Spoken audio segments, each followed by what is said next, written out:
For me, Assassin's Creed is essentially a long, epic story of a guy in the prison going in a machine called the Animus, and he's going to relive the life of his ancestors.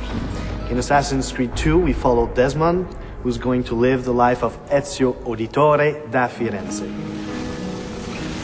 The meaning of Ezio's name, in following with the tradition established by the first Assassin's Creed, is that Ezio means eagle. Eagle, or the flying one. Its origins come from Greece.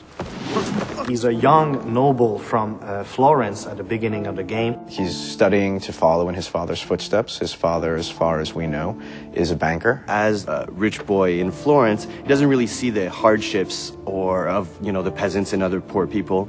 And it doesn't really affect him either. He's more of a carefree guy. He does what he has to do. He's got lots of money. He's got lots of friends. And in regards to the women, he's very charming. He always says the right thing, the right thing to surprise them, to stand out of the crowd. And that's why they have a really hard time resisting to his charms. Ezio is a typical Italian nobleman in many ways. He's a fiery, violent, proud personality. He's terribly proud of his family. He deals with noble people and with peasants in a very polite and courteous way, even if he's about to stick a hidden blade in your skull, right?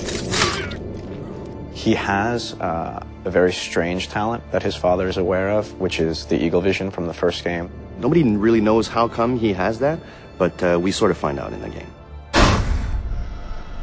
At one point, something tragic happens to himself and his family. What happens is that the same people that Ezio considered to be dear family friends actually turn on him.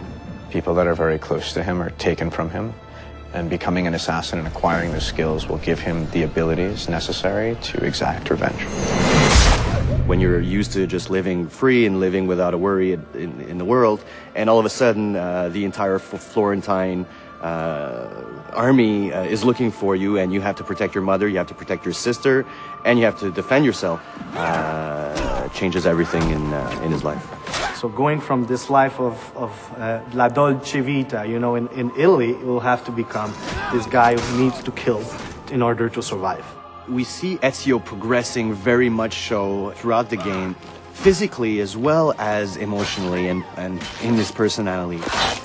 As a player, you will go just like the main character, and the same you will be at first, just like you and I, and then will become this badass main character. Before he just wants vengeance, but later on he wants justice.